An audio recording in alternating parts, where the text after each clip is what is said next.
Okay. Hi, everyone. Welcome to Friday iCANX Talks. My name is Lan Fu, a professor in physics from the Australian National University. So today we'll have the iCANX special edition on Oceania Day, where we'll treat you with two back-to-back presentations from two top Australian researchers to showcase their research in the fields of photonics and energy. And then joined us will be four excellent researchers also from Australia as the panelists. So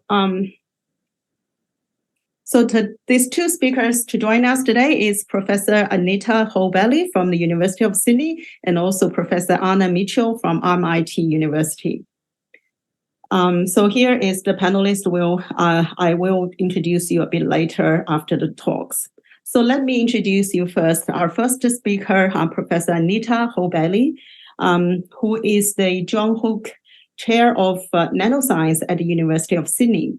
She's also Australian Research Council Future Fellow and an adjunct professor at the University of New South Wales.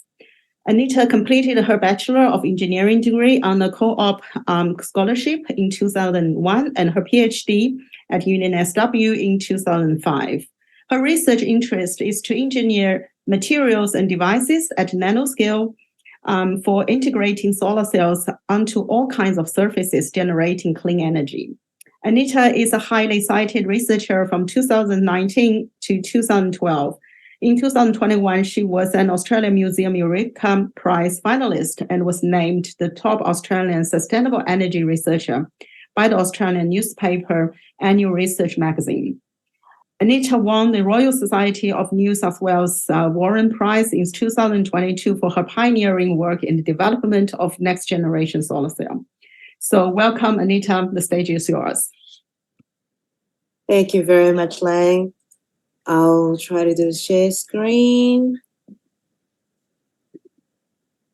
Okay, so it's working. So hello, everybody. Thank you very much to iCANX. Thank you to Alice for inviting me and listening to my talk.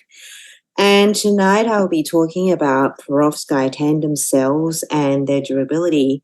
So here what you see is a Perovskite silicon tandem cell, and I'll explain what it is. Powering a fan in front of the University of Sydney, and that's the Great Hall, which is also like well known as like a Hogwarts in Harry Potter, which is not true, but we get a lot of tourists coming every Saturday just to see the building. Okay, so for the general audience there, well, how does the solar cell work? So you need two things. You need a semiconductor and you need light. So what is a semiconductor? Semiconductor is somewhere between a conductor and an insulator. So, and what determines them to have that conducting property is how tightly held the electrons are. So insulator, you have electrons that are really tightly held, and therefore they can't freely move. And for conductor, the electrons are a lot more loosely held. And the electrons can freely move. Did I just mix up? Sorry, it's 10 o'clock, this is my bedtime. So insulator electrons are tightly held, conductor electrons are not tightly held. Semiconductor is somewhere in between. So what happens is you have something called band gap. So a band gap is basically an energy difference between a lower energy state and a higher energy state, and we call the lower one valence band and the higher one conduction band. So in a semiconductor, the electrons are usually in the valence band and they are not mobile. But once they receive enough energy to overcome the energy barrier, we call it the band gap, then electrons can freely move and become a conductor. So you can see that when an electron has enough thermal energy, it can jump from the valence band to the conduction band. And you can have electrons moving, but you can also have holes moving. So hole is whatever the electron left behind.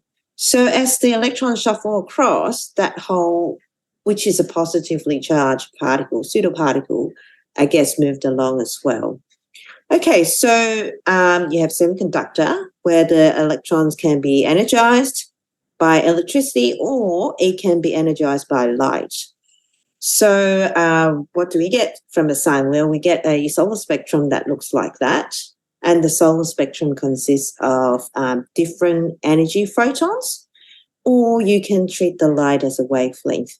So it's got that dual property where photons can be treated as a particle or, a set of electromagnetic waves.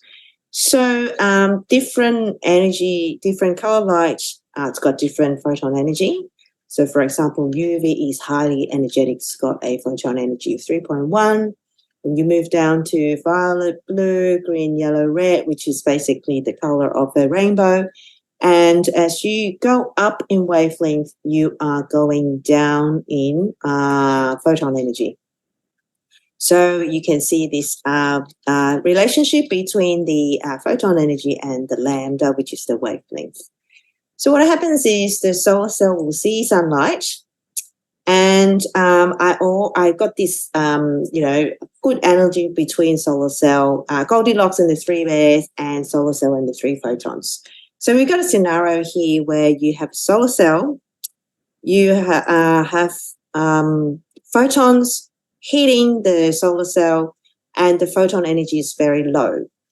Then what happens is like go straight through and nothing happens. Now, when you have photon energy that is higher than the band gap, what happens is that electron jumps up. So that is an electron that's the hole left behind, and then it becomes conductive. But because the energy of photon is so high, you get energy dissipation. So you'll see the electron relaxes down here, and then it will, if you don't do anything, it will emit light. But that's another story. So here, what happens in the third case when you have photon that has the energy same as the band gap, you have a perfect scenario where the electrons jump up from the valence band to the conduction band, and you get a very good conversion of light into electrical energy. So it's solar cell and the three photons, meaning if the energy is too low, solar cell doesn't like it. If the energy is too high, solar cell will use it, but not use it efficiently because there's too much energy in the photon. And if the photon energy is just right, it's like Goldilocks having a perfect porridge or sleeping on a perfect bed. Okay, so of course, there are a whole lot of other stuff too. So after you got the electrons jumping up to the conduction band, then you have to collect the electrons. So what you do is, we can just fast forward that. Oh yeah. So what happens is the electron, we will have set up a electric field, and that can be done by a PN junction or PIN junction. And that PN junction will set up a potential difference that allows the electrons and hole to go in separate ways. And therefore, you can collect the electrons outside of the circuit and use it to power whatever load that you want to power. Okay, so what is the conventional material for solar panels that are on your roof or in the solar farms? Well, they typically made of silicon. So how do you make a solar silicon panel? Well, you start off with quartzite, and you have some high temperature process and turn it into metallurgical grey silicon, which is pretty pure, 98.5% pure. And the metallurgical grey silicon is quite useful, and it's used for steel making as well. And then after that, you want to purify it into even higher purity silicon. We call it polysilicon, which is 99.9999%. So there are 1, 2, 3, 4, 5, 6 nines there. So we call it 6N purity polysilicon. So it goes through a whole lot of processes again. Now, these two processes are done at very high temperature, 1,200 degrees, and it takes days. So it takes days for quartzite to be purified to 6N silicon. Then what happens after that is you get all these high purity polysilicon chunks, then you remelt it, and then you grow it into single crystal. So on the right-hand side, you can see a single crystalline ingot where you just have, very perfect crystal orientation. And then after that, you slice it into wafers and you do other processes, putting on, you dope the silicon into PNN. So to make sure that you get that electron hole pair separation. And then you put on selective contacts to make sure the electrons will go one way and holes go the other way. Then you put on the metal to make sure the electrons will travel out to the external circuit. And then you connect the individual solar cells into a string, like a Christmas tree. And then you literally sandwich them between some protective layers and glass. And then voila, you've got a silicon solar panel. Okay, so it's quite an energy intensive process, although over the years we have really perfected the process. And in fact, the cost of silicon has gone down dramatically by 10 times in the last 10 years. And now, solar electricity based on silicon is really, really cheap. And, it's beating, fossil fuel generation. However, it's got an efficiency limit of 29%. So you're saying you got sunlight coming in, solar energy coming in from the sun, and we're only converting 30%. Yes. And that's the limit, right? So the panel that we have on the solar panel on our roof is around 20%, and the theoretical limit is 29%. So the best cell that is made in the lab at the moment is around 27.6%. Okay, so why is that the case? And that's because the silicon module consists of one single junction. And do you remember I told you that when you have a material that's got a band gap, it doesn't like photons that are too energetic, and it doesn't like photons that are not energetic. So what happens is you have lots of losses. So you have the thermalization losses.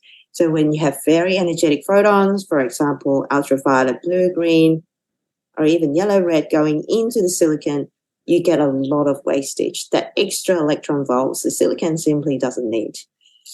So you get thermalization losses. So this is the band gap, the loss as a function of band gap. So you can see as you have band gap that is higher, then you absorb less, and you maximize the use of the high energy photons, and therefore you get lower thermalization loss. But you get lots of sub-band gap loss, where you got photons, heaps of photons that is below the band gap, and therefore it gets wasted. It doesn't. The solar cell acts like as if it hasn't seen the photon and pass straight through. So you can see the low energy photon pass straight through the silicon, the solar cell.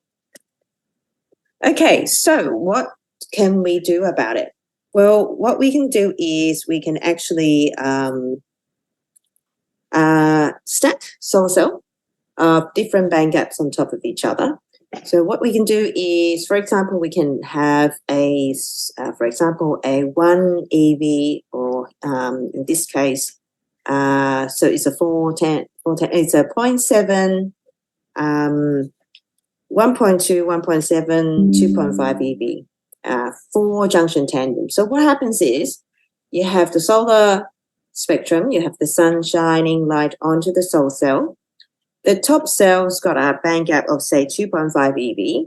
It will absorb anything 2.5 and above. Anything below 2.5, it will pass through. It will pass that photon onto the second cell. And the second cell, for example, has got a band gap of 1.7, 1.8. Then what it does is it will absorb all the photons between 1.8 and 2.5. And then the rest, it will let it to go pass down onto the third cell. And then the third cell will absorb photons between 1.2 and 1.7. And then it will let anything below 1.2 to pass through to the fourth cell. So when you have that, then you will reduce the thermalization loss because you don't get the cell getting hot anymore. A lot of the high energetic photons is properly utilized. And also, these bandgap loss are being handled by the lower bandgap cells. Now, these cells also produce very high voltage, right? So you have your highly energetic photons, for example, say 3 eV, and anything above 2.5 eV gets absorbed. It will produce a voltage of around, theoretically, 2 volts, 1.5 volts, 1 volt, and maybe 0.5 volts. Add them all together because you're connecting them in series, right? So Kirchhoff's law said, if you connect any electrical element together, the voltage adds, then you get very high voltage. Yes, you're sectioning the solar spectrum and therefore reducing the electrical current coming out. But because of that high voltage, you end up getting high efficiency. So theoretically, if you have just one single junction solar cell, the theoretical limit is 33%, if you have an optimal band gap of around 1.3. If you have two junctions, so a two junction in here, what it's saying is the perfect combination is around 0.98 and 1.87, then you get a theoretical limit of 45%. A three-junction cell is 0.82, 1.44, and 2.26. You get 51%. And then four-junction, 0.72, 1.21, 1.77, 2.55, you get 55%. So you can see that there's incentive for building the junctions up, number of junctions up. But if you go up too high, if you go up to, say, 6, it's sort of the improvement is getting marginal, right? So the complexity increase, but then the gain is getting more and more marginal. So that's fantastic. So what kind of materials do we want to, say, stack on silicon to improve the silicon solar cell efficiency? Well, one of the materials that we work on in my research group focuses on is metal halide perovskites. So perovskite's got a crystal structure like this. And the general formula is ABX3. So this is a unit cell, and of course it repeats itself, right? So the A site is usually a cation. It could be inorganic or organic. It could be methyl ammonium, cesium, or formamidinium. And the B side will be a metal. So it could be lead or tin or lead, tin, germanium. And then the X site will be a halide. So it could be iodine, bromine, chlorine, fluorine. So when you have this combination ABX3, if it's in the metal halide form, it's actually photoactive. And it's actually very, very good semiconductor. Now, if you tune the composition, if you change the A site or B site or even X site material, you can also tune the band gap. So therefore, you can use it as a high band gap cell, low band gap cell, middle band gap cell. So you can stack perovskite on silicon or stack perovskite on perovskite. You can also stack perovskite on other solar cell technology like SiC and OPV. So it's quite incredible. Perovskite it's by far the fastest growing photovoltaic material system in terms of efficiency and the number of people working in the field. So silicon, it took 40 years for the efficiency to double. For perovskite, only took 10 years. Now, for perovskite tandem, it's even more remarkable. It took 5 years for the efficiency to triple. So you can see, 2015 is around 10%. And then by the time we reach 2020, it's already, a bit of 30%. And now the best cell, a small silicon perovskite cell that is certified, is around 33%. So that's quite remarkable. So in our lab, we work on perovskite silicon tandem, and the junction, research has evolved a lot. So in terms of this bottom cell, the silicon, we have evolved from homo junction bottom cell and hetero junction. So what's the difference? Well, homo junction is basically a PN junction solar cell where you just dope the silicon with phosphorus to turn it N-type and then boron to turn it B-type. And you do it with just one piece of silicon wafer and then to form that PN junction to separate the electron hole pair, if you remember what I said. Hetero junction is a PIN solar cell, so you put amorphous silicon on top of the silicon cell, and then to achieve that sort of junction, and you can achieve the doping as well. So why homojunction? Because it occupies 90% of the market, and heterojunction is now becoming more popular, but then the manufacturing is still sort of ramping up. So we sort of, move towards heterojunction. Also at the beginning, we look at how do we interface the perovskite silicon. We went down the path of ITO3, and I'll explain a bit more. And recently we look at the ultra-thin ITO. Also, with the polarity of the cell, you can have N-type on the bottom, where electrons go down, and P-type on the top, where P goes up. So we also play with cells with different polarity. So N goes down, P goes up for NIP, or the holes go down and electrons go up for PIN. Also, we develop anti-reflection coating that is multifunctional for the perovskite silicon tandem. We also work on different sizes because we want to do stuff that is commercially relevant. It's very easy to make solar cells. They're really small and highly efficient, but when you scale up to larger area, you come across with a lot of problems. Also, recently we have worked on triple junction as well. So Dr. Jianghui Zhang is also in the panel, so he will be able to answer a lot of questions about perovskite silicon tandem. Okay, so how am I going with time? I've got 40 minutes. I'm halfway through.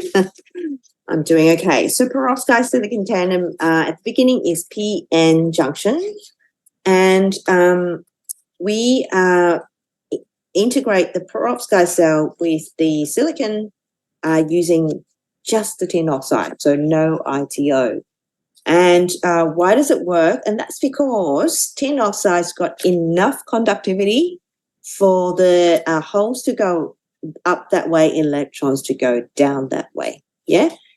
But lateral conductivity is really bad, but it actually plays to our advantage. And we found that the any layers that interface between the perovskite silicon, the thinner the better, the poorer the electrical conductivity, the better as well. And that's because sometimes we have defects in the cells, and those defects can introduce leakage. Where, okay, you want holes to go up, you want electrons to go down, but sometimes we get defects and we have leakages where the electrons will just go anywhere they want. Sometimes they would go up, and we don't want that. Yeah, we want the charges to go in a certain way. And if we have poor lateral conductivity, we effectively isolating those leakage, those shuts. So as you go up in area, you can have non-uniformity during manufacturing, and this poor lateral conductivity actually plays to our advantage. Okay, so then if we move on to heterojunction, so this is a heterojunction, so you can see that it's not made of the same material where we have to, this is single crystalline silicon, and this is amorphous silicon for forming that PN junction. So this is called heterojunction. We can't get rid of that ITO because that ITO is inherently in the heterojunction cell. So in homojunction, this P emitter is conductive enough. You don't need an ITO necessarily, but for heterojunction, you really need the ITO because this amorphous silicon is really poor in terms of conductivity. So what we did is, again, we reduced the layer to anything that is as small as possible. And we found out that you can actually get by with the ITO layer as thin as 1.7 nanometers. So, and this layer is really important for cells that uses the tin oxide as the electron transport layer. So these are the cells that have been published over the years, and we found that any solar cell that used the tin, any tandem that used the tin oxide, solution process tin oxide, they have very poor fill factor, which is a reflection of leakages in the solar cell. Yeah.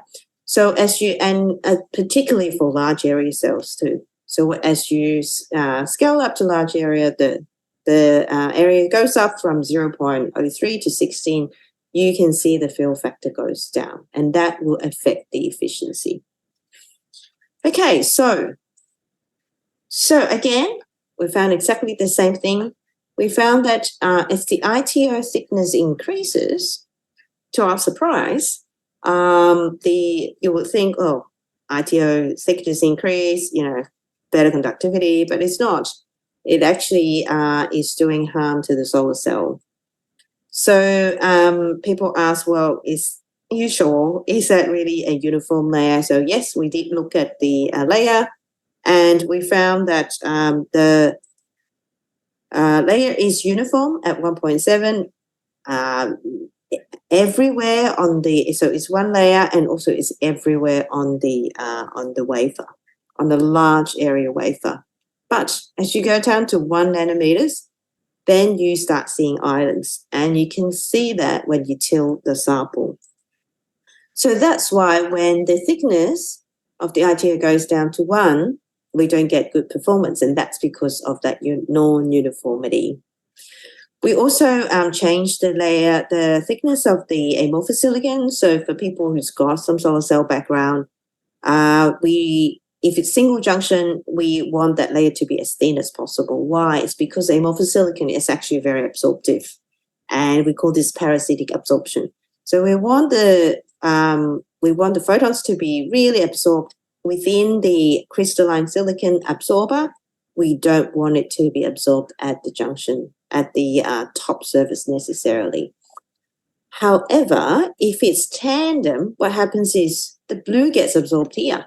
Yeah, so all the high energy photons get absorbed here, and then the low energy photons, then we always get absorbed in the bulk anyway because of the optical path of the red light, travel further.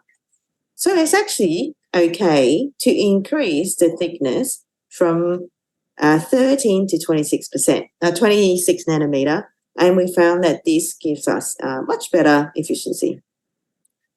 So we were able to make devices that are 27% efficient, and as we scale up, we still get some problem with the efficiency, and that's because we haven't quite optimized the grid design. Then moving on, we found that the NIP structure, okay, so the NIP structure where you have the P, the whole selective layer, P means positive. The whole selective layer is quite absorptive. So a lot of light gets absorbed in this whole selective layer, and we don't like that. We want the photons to be absorbed in the perovskite. So we did some analysis, and we found that if we can move from the NIP structure to the PIN structure, we will be able to improve the photon absorption and therefore the electrical current output. So we did. So we moved from the NIP to PIN, and you can see our graphics is getting better too, right? So, we've done a good job with our cell structure drawing, and this work is led by our student, Woliang Wang. And because the work is being revised for Jill, we're not able to discuss too much details, but we are able to have some new self-assembly monolayer type, whole selective layer for the high bandgap cell that improves the charge extraction, improves the cell assembly ability, reduces the parasitic UV absorption, and also improves the perovskite vertibility, and therefore we were able to make cells that are almost 30%, 28.9%, or almost 29%. And the high bandgap cells got very, very low bandgap loss, voltage loss. And we also found that cells with this new self-assembly monolayer whole selective layer are very stable. So we are one of the 3 in the world that we are able to have those cells pass the thermal cycling test. And I'll talk more about these industry standard accelerating tests. And so in terms of peer review journal, I think this is the one, the very first tandem cell that passed the industry standard thermal cycling. Okay, so this is one application of our perovskite silicon tandem where we directly integrate the perovskite silicon tandem with a solar flow battery. And the success, what is the success here? The success here is we're able to match the voltage output to the voltage required to drive that redox couple for charging and for storage. So because of that perfect match between the output voltage of the solar cell and the input requirement of the redox reaction, we have a very high matching power, solar power utilization rate. So here is, you can see the table. If you use a 3-phase tandem, even though it's 26% efficient, the voltage that is output by this tandem is way too high, and therefore the utilization rate is only 45%. But our perovskite silicon tandem, even though it's 22.3%, it was able to give a perfect voltage for the redox reaction, and therefore the utilization is 90%. So the overall solar to output electricity efficiency was 20%. And so the work is collaborated with Professor Song Jin in University of Wisconsin Madison. And we also done some preliminary cost analysis to look at the advantage of integrating everything solar flow battery without the electrical wire. So the idea is, if we get rid of the electrical wiring, is there cost savings? And the answer is yes, if it's for small systems rather than big systems. So as the systems get bigger, you're better off to decouple the solar and the flow battery. Okay, so we also have work on perovskite silicon tandem. Because of the time constraint, I probably will skip this, and you can have a look at the details in the ACS energy letter. So what makes the work special was the second perovskite silicon triple junction work reported in the world. The first one was done in 2014, and then there was a big gap, and we were second group in the world to report. So first time it was 14%, and I think it's 2017. I don't remember. Jiang Hui will be able to tell you when was the first work got reported. I think it was 14%, and our work is 20%. So we're pretty thrilled that not many people do it, and we're able to achieve that that achievement. So I guess, what is it? It's a perovskite silicon. It's somewhere here. So you can see that. It was 14%, and then we made it to 20%. And I'm sure there are people now who are making perovskite silicon tandem about 20%. So have our eyes peeled, we'll be able to see those work coming out. Okay, so I'll just keep soldiering on and talk about perovskite tandem. So, if you remember, I told you the good thing with tandem cells is the high bandgap cell should give you a high voltage. It's supposed to, but we still have a lot of high bandgap cell that is letting us down. So, they're supposed to give you a voltage that high, but you can see a lot of reported work where the high bandgap cell is really like below 60% of the theoretical limit. So a lot of work needs to be done on high bandgap cell. So we have Arafat here, who's also in the panel, and he looked at the double-sided passivation of a high bandgap cell. So the idea is it will passivate all the defects at the surface. But what he found is the scheme that he used also passivate the bulk. And that is due to the cation, which is in this case vanadium diffusion into the bulk. So how do we know this diffusion? Well, you actually can see it. So under the under the top things, we can see that as you have double-sided passivation, where the vanadium bromide is on both sides of the perovskite, you can see the species popping up. So you can see the species popping up here, and then it's got a shoulder. Whereas if in the control sample, all you see is just a perovskite, yeah? So you don't get that guanidinium species popping up in here, which is represented by green. And you can see it's on this side of the bottom of the perovskite cell, as well as on the top of the perovskite cell. Also, he can see the changes in the XRD peak, meaning, you actually have guanidinium being embedded into the perovskites. And again, because of time, I'll just keep jumping through. What's so good about his work is he was able to make high bandgap cell with very, very good efficiency, the best in the world at that time, and also very good fill factor as well. So fill factor measured the squareness of the IV curve. So when it's really square and have very high fill factor, it means there are very few losses in the solar cell, very few defects. So the worker made it into a table where this table records all the record efficiency, record performance of the solar cells reported globally. And then he also worked on the low bandgap cell, where he looked at the whole transport layer for the cell. And the conventional way of designing the whole transport layer for the low bandgap cell is usually use PSS, which is a very common material used in a lot of devices. But then the PSS is no good. So Arafat managed to get rid of the PSS. And also he was able to get the P-dot complex that is not dissolved in water. So it's use a toluene instead of the water as a dispersion solvent for the material. And therefore the whole transport layer, it becomes more conductive because you get rid of that insulating PSS, and also is more stable.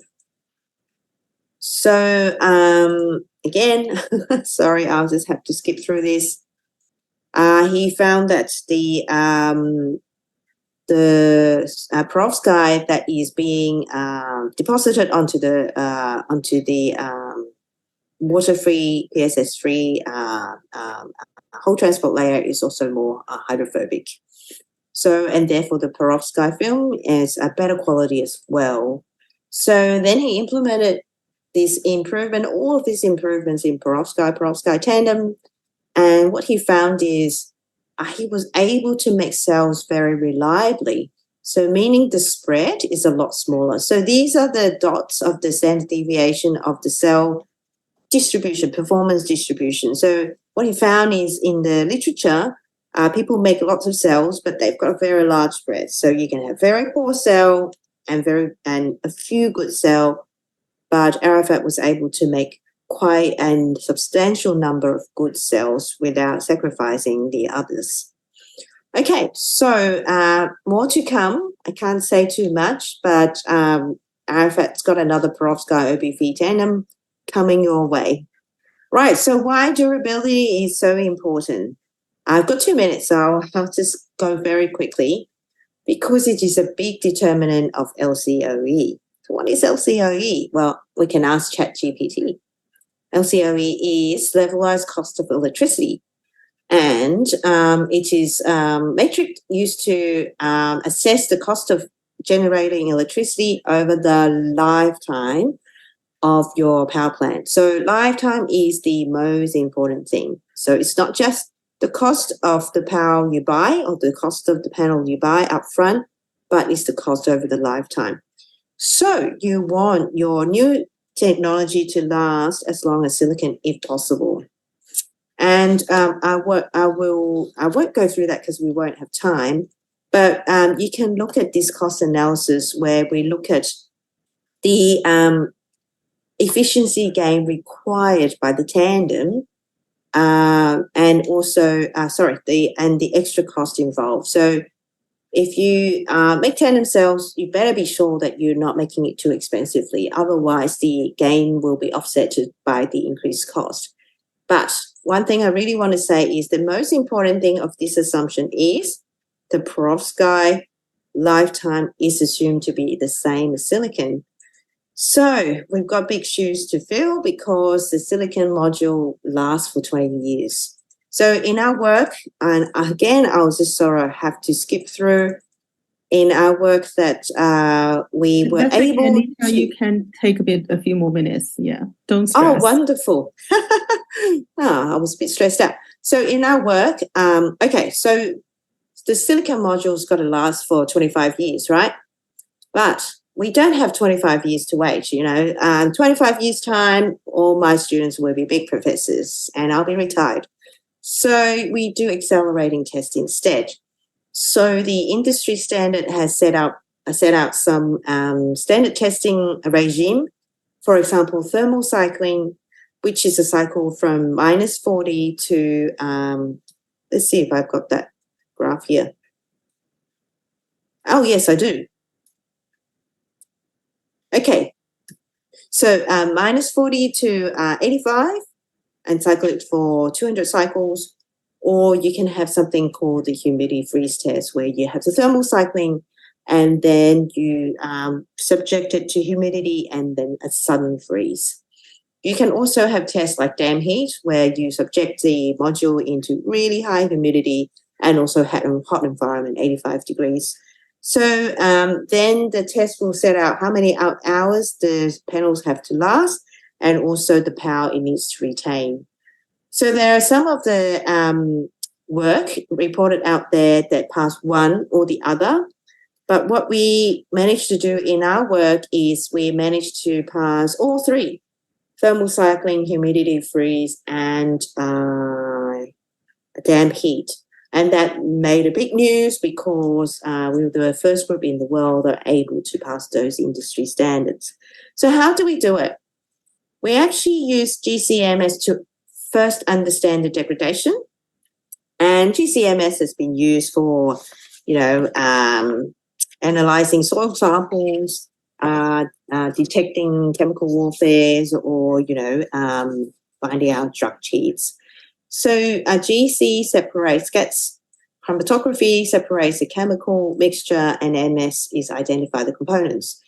So what we do is we deliberately torture the perovskite material at high temperature, and then we deliberately want to drive out the decomposition products. So what we did is we identify all those decomposition products at different temperature, and because we know the output and we know the input, we're able to write all these decomposition reactions. And from here, then we know some are reversible and some are non-reversible. So the trick is to try to engineer the materials that have reversible decomposition, so you can always go back. And also, most of all, can we actually minimize the outgassing? And the answer is yes. So we developed a method that encapsulates the solar cells where it completely seals the cell off using polymer as well as glass. So in our earlier work, we have edge sealing where there's a void between the glass and the solar cell, and we didn't know that we didn't know why the cells did not survive. But through GCMS, we're able to find out the perovskite cell actually outgas. And if you have a void, it allows outgassing to happen and therefore drives the decomposition forward. Now, when you suppress that outgassing, you're not allowing that decomposition reaction from happening. So this is a great work, and we're able to find out how we can help the cells from help the cells to become stable thermally. But most lately, we are looking at stress, thermal and light stress. So Jemming in the panel, he's doing the work, and we look at how the outgassing happening thermally. We know what happened already in the science paper, but under light, one type of methylammonium species outgas gets worse, and the vermilion never outgas in light. But under thermal light, we have a problem, both methylammonium and vanadium outgasses. And we also found that under thermal and light stress, the degradation pathways are very different. One is defect-driven, one is diffusion-driven. And they also, we found that some cells using tin oxide is more stable than titanium dioxide. And another work, we look at perovskite cells to really in space under radiation. So I won't talk much about that. You guys can go check it out. And we got some nice write-up on that, and I just love this one. Houston, we have a solution. Instead of Houston, we have a problem.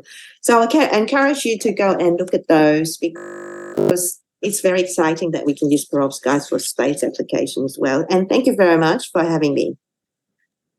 Well, thank you so much, Anita, for such an exciting, telling us the exciting progress in your group in this very competitive, fast progressing area. And I really like your analogy, the Goldilocks with 3 photons. That's a very, very, very good analogy. Okay, thank you. So you may take a little rest, and let me introduce our second speaker of tonight first. Okay, so let me just go ahead with this. So our second speaker is Professor Anna Mitchell from RMIT University of Australia. So a brief introduction, Professor Mitchell is a distinguished professor in the School of Engineering at RMIT, and he's also the director of the RMIT Micro Nano Research Facility and is director of the recently announced ARC Center of Excellence for Optical Microcombs for Breakthrough Science, so-called COMS. He has published more than 700 research papers, including publication in Science, Nature, Nature Medicine, and Nature Photonics, among many others. Professor Mitchell is a senior member of the IEEE SPIE and also fellow of Optica.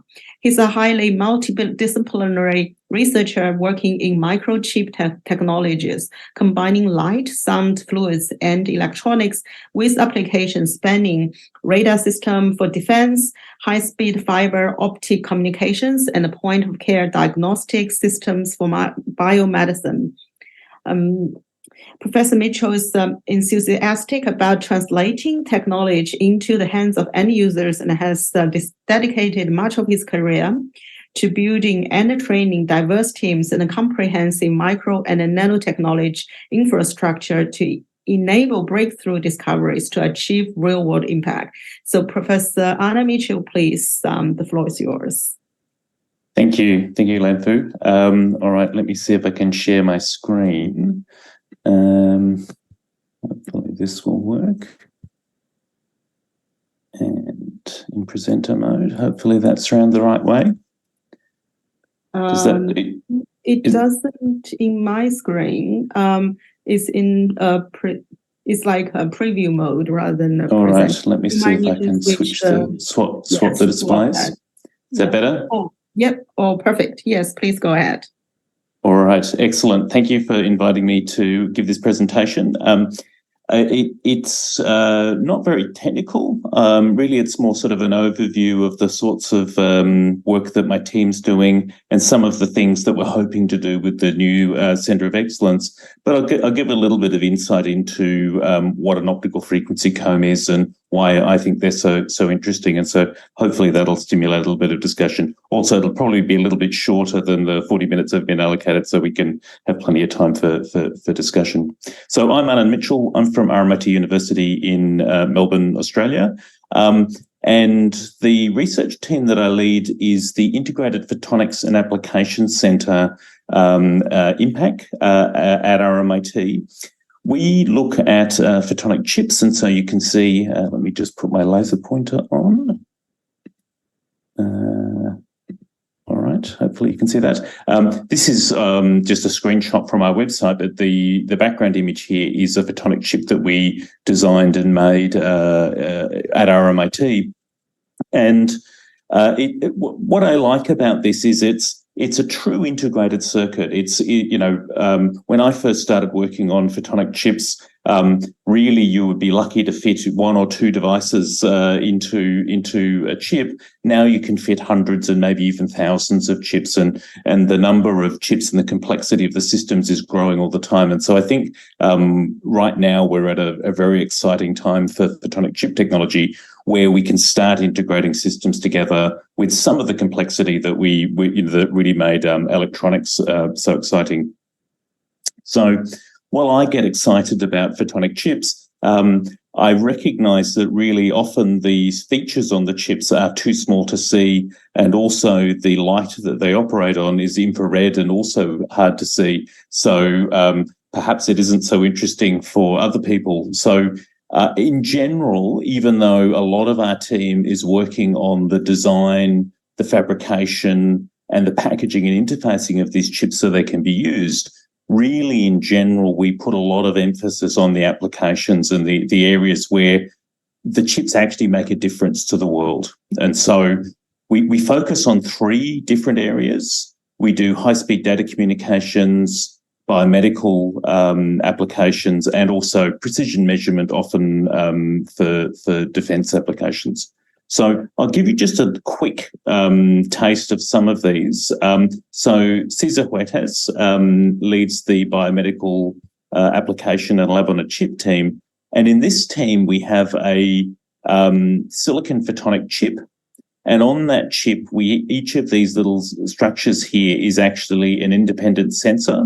And that sensor has a sensor coil that can be functionalized with antibodies or other selective molecules like DNA. And then when you put a sample on them, it will draw those specific analytes out of solution and stick to the surface, and you'll be able to measure the difference as the light passes through this coil.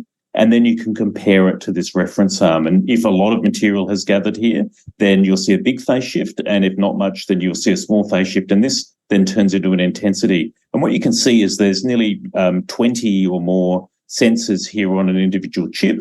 And we can sort of measure all of those things independently. We couple this with microfluidics.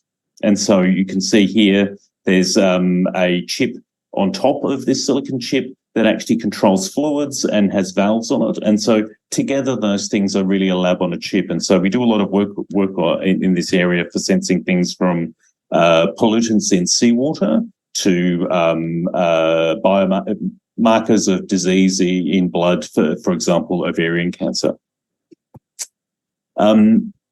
The other team is a defense team, or the sensing and metrology team. This is led by Andy Boas, who's now at the University of Adelaide.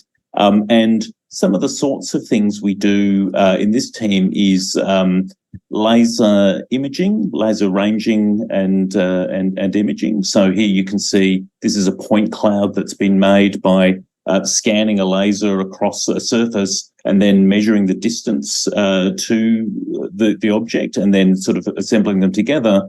But if you imagine that this is actually being gathered by a drone, so this is an example of a drone that might gather this sort of image, you can imagine the drone would be sort of moving around in space. And so maybe all these points would get all scrambled up. And so you actually need a very sensitive movement sensor here. And so we use a gyroscope to basically register how the drone is moving, so we can move the points around and reassemble them in the correct locations. And so this there's a company, Baraha, who we work with, who does this LiDAR imaging, and there's another company, Advanced Navigation, who we work with, who do these gyroscopes. And a really important part of these gyroscopes is a photonic chip inside to allow you to do this very precise measurement. Another group that we work with is Quantex, and they do precision measurement of time. And I'll talk a little bit later about the importance of being able to measure time very precisely. The third area we work on is data communications, and this is really the area that is driving photonic chip technology. It's what powers the internet and particularly makes data centers work. So, you know, even this talk that I'm giving is running through a data center. This is all enabled by photonic chips in the data communication system.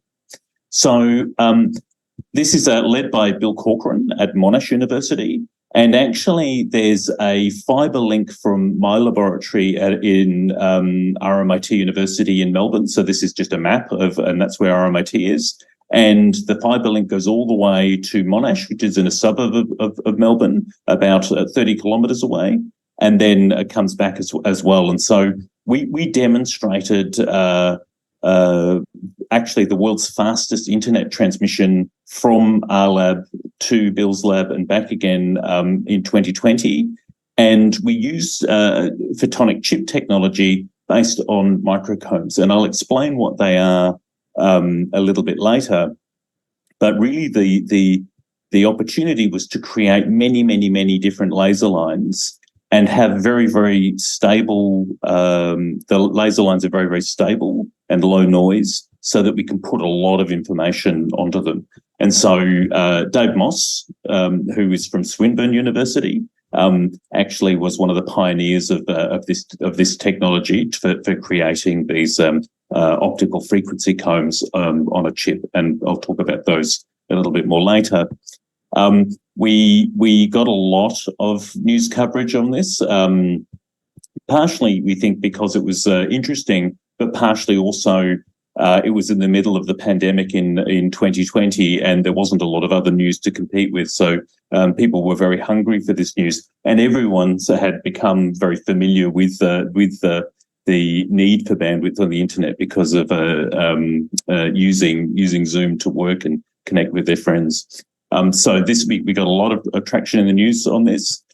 We also followed up a year later showing that not only could you do information transmission using this approach, you could actually sort of teach this system to think. And so we showed a neural network based on this technology as well that was able to do pattern matching and recognition of characters and other features. And it was the fastest pattern matching system realized in photonics to date. It could recognize over 11 trillion patterns a second. So, very, very powerful thing. Again, on a chip that's very, very small. So here you can see this is an Australian $2 coin. This is the chip. And this is actually the ring that's generating this chip. I should mention that these chips are actually made in China, in Xi'an. So we're very happy to be collaborating with some partners there. So Mike Xu was excellent PhD student at the time. He's now at BTU in Beijing. But he was instrumental in sort of leading a lot of this work under the supervision of Dave Moss, Bill Corcoran, and myself. So then a year later, Mike Xu became a postdoc working with Andy Boas from my team and Arthur Lowry, who's a famous researcher from Monash University who does work in high-speed data communications, but also brain function, strangely enough. So he works on things like the Bionic Eye. And so he and our team came up with this idea of a photonic chip that could analyze its own environment and then adapt. So using sort of machine learning techniques to sort of understand imperfections in the system around the chip, but also the chip itself, and then be able to adapt to give you sort of an ideal filter response. And so this got published in 2022 in Nature Photonics, and we were pretty happy with that.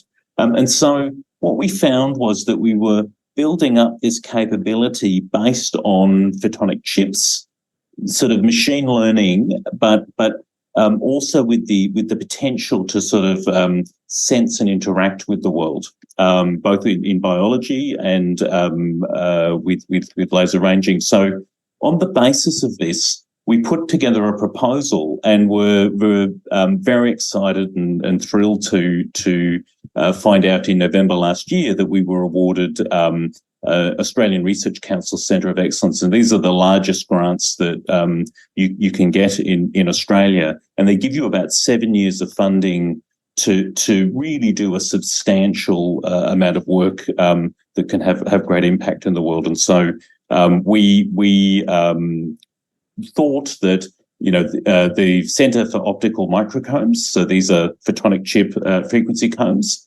for breakthrough science. And again, a bit like our team, I'm excited about the photonic chips and the combs that are generated, but really what most other people would care about is the applications, the breakthrough science that you can achieve with it. So the centre really balances these two things. So before I go too much further, I might explain what is a frequency comb. And so I'm going to lean quite heavily on this science paper by Scott Diddams, who's a member of our centre. It's a really excellent review article. I encourage you to read it. Scott Diddams was one of the postdocs working with John Hall, who won the Nobel Prize for optical frequency combs at the time. And so he's now a professor at University of Colorado. But this sort of illustrates how a frequency comb works. So if you've got multiple different colors of laser light and they're all coherent, if you look at the difference in frequency between these two colors, that will actually turn up as a much lower frequency electronic signal. And so the idea of an optical frequency comb is to allow you to read the oscillations of an optical signal, which can be at hundreds of terahertz. There isn't any electronics that can really keep up with it. But if you have two optical signals that are closely spaced, both at a few hundred terahertz, you can perhaps read off electronically the difference between them. And so this is essentially what this picture is illustrating. Now, this is the technology to achieve this. Was recognized with the 2005 Nobel Prize in Physics, so it was recognized as being pretty important. And it actually is really important for precision measurement of time, which actually is what enables all the global positioning systems and the mapping, for example, that Google Maps operates on. This is all enabled by this precision measurement of time with atomic clocks. There's also some really important opportunities for using these optical frequency combs for spectral measurements of things like gases in the atmosphere. And so I'll talk a little bit more about some of the science and technology behind these frequency combs. So if you have a cavity here and you have light trapped in that cavity, and so what you can see is all these different colors are resonant with that cavity.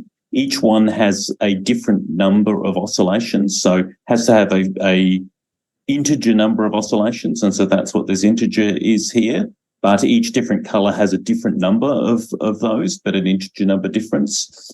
If you add them all up, at some points they'll all add up in phase, and you'll get a peak in intensity. So that's what you see here.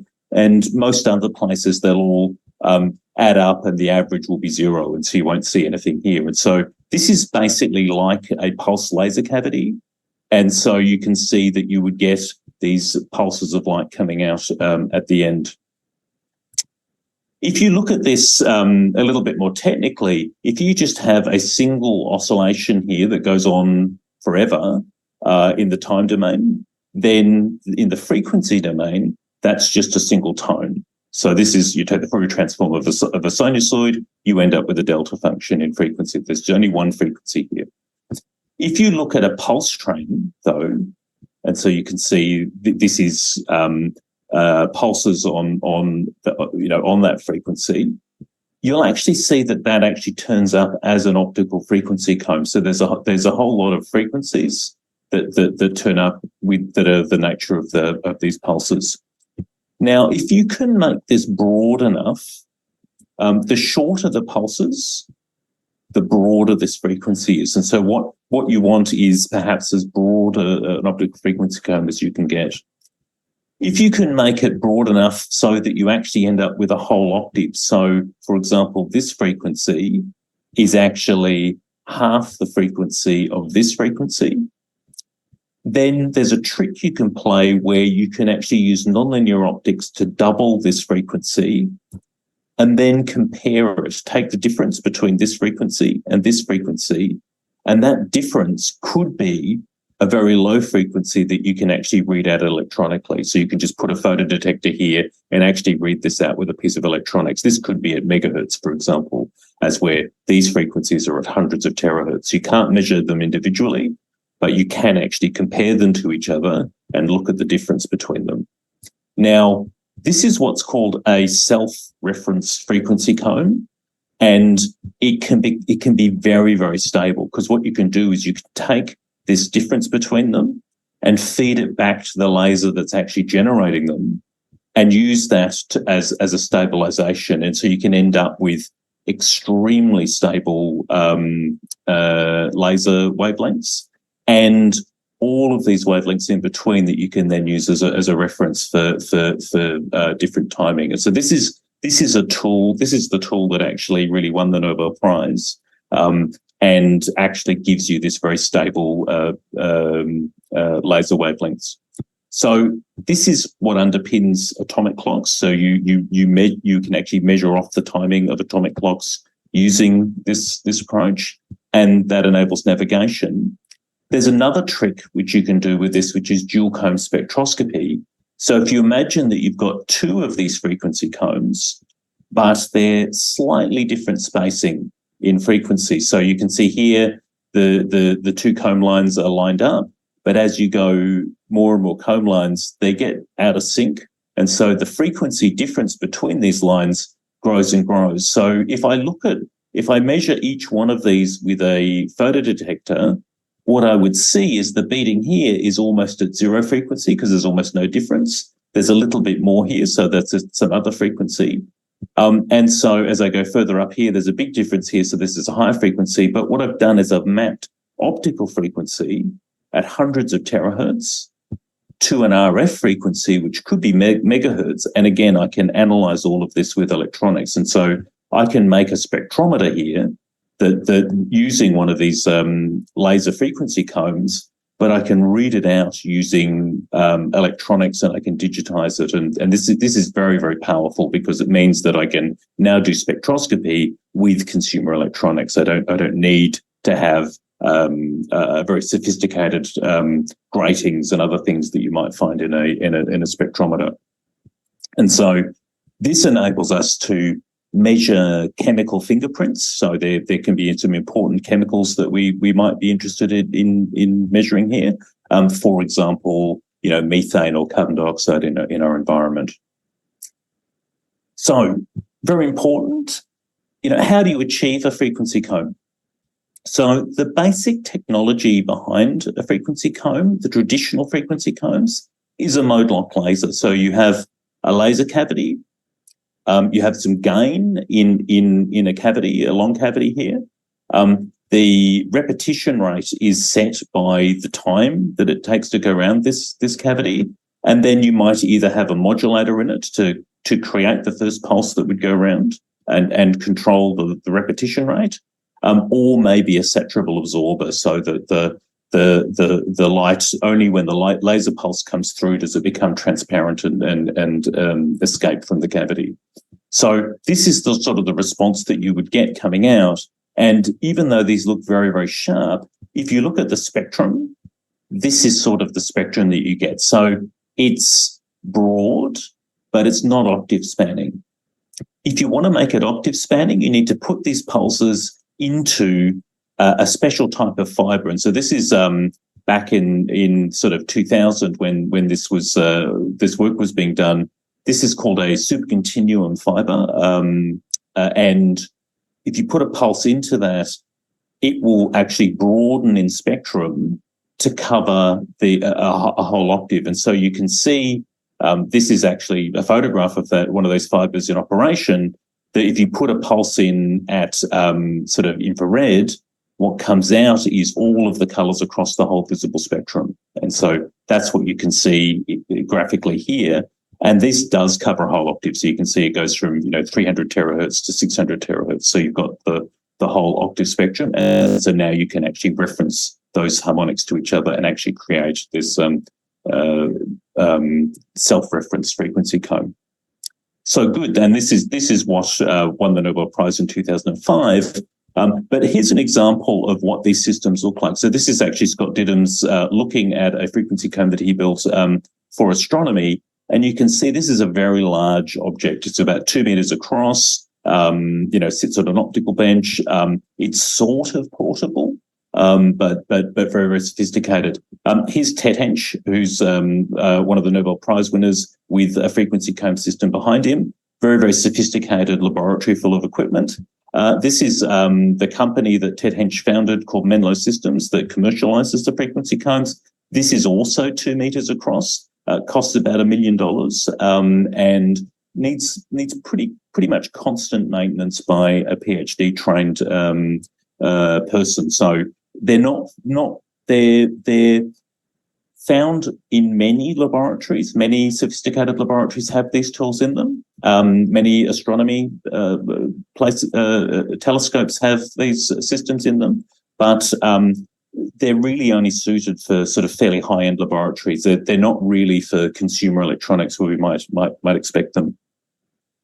So there was a breakthrough maybe 10 years ago, maybe a little more than 10 years ago, which showed that you could actually use printed, microchip technology designed for laser light to actually generate something a little bit like these frequency combs. And so if you have a ring on one of these systems, so if you have a pulses, you can actually achieve the same job as the photonic crystal fiber to actually broaden those pulses into a frequency comb, but using only a few millimeters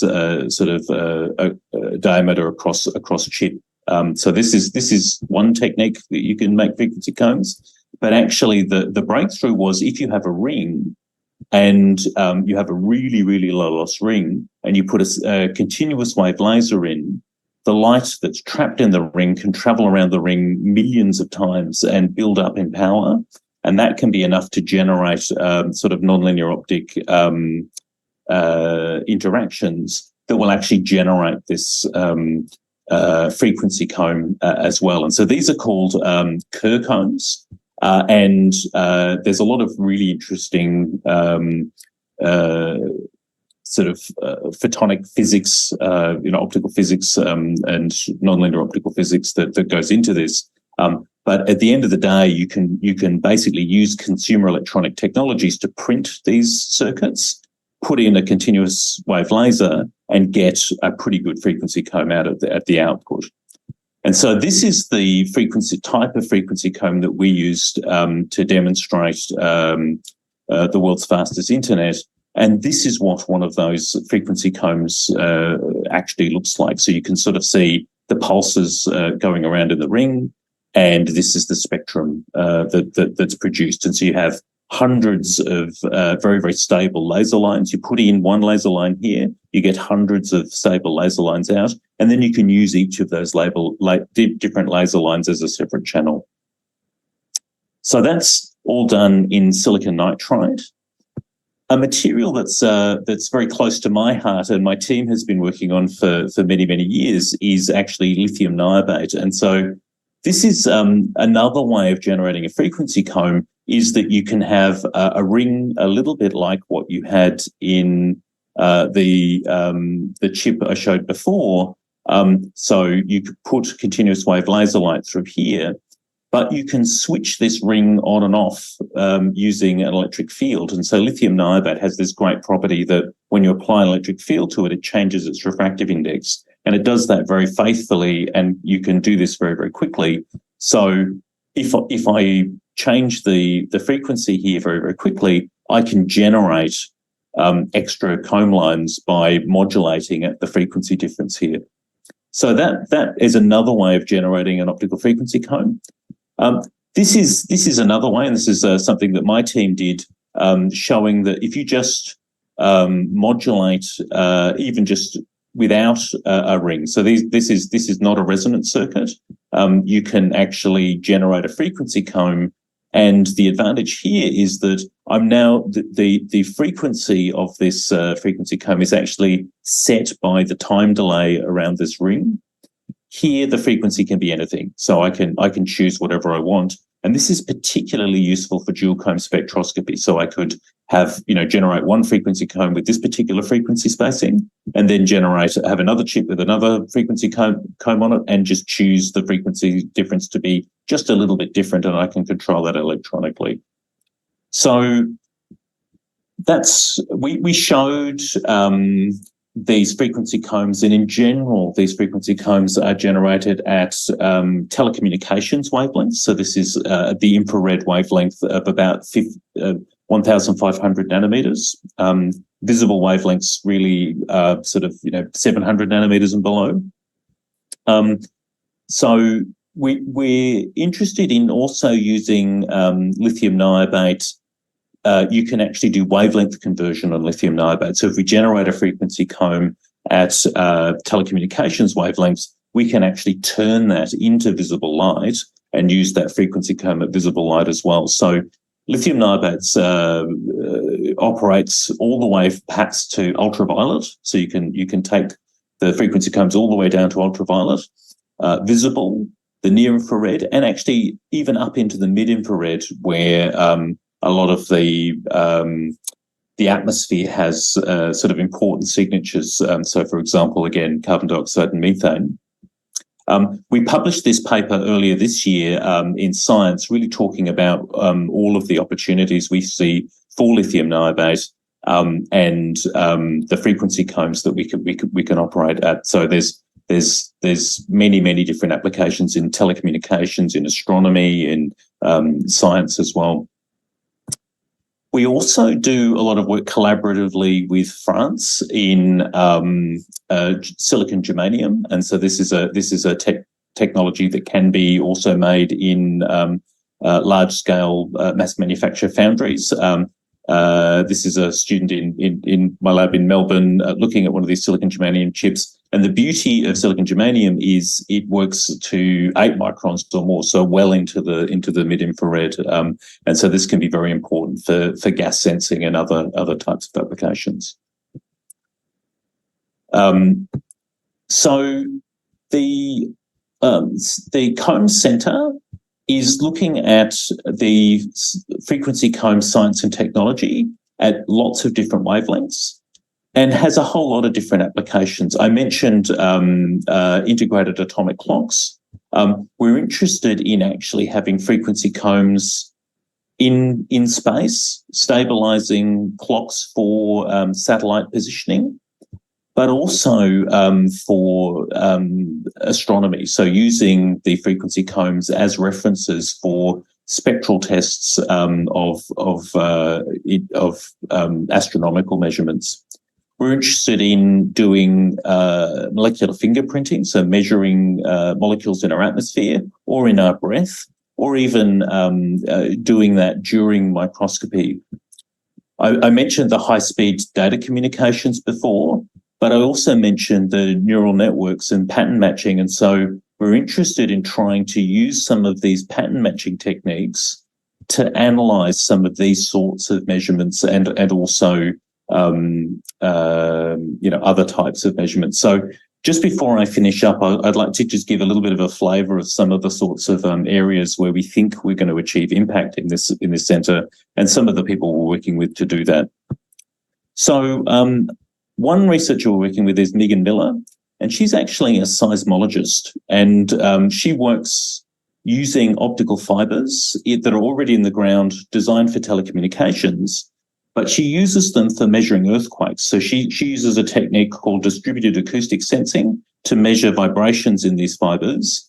And she's measuring earthquakes and watching them as they arrive. But she's also interested in using the earthquakes actually as an illumination source and using the fibre a little bit like an ultrasound for imaging the geological structure of the environment.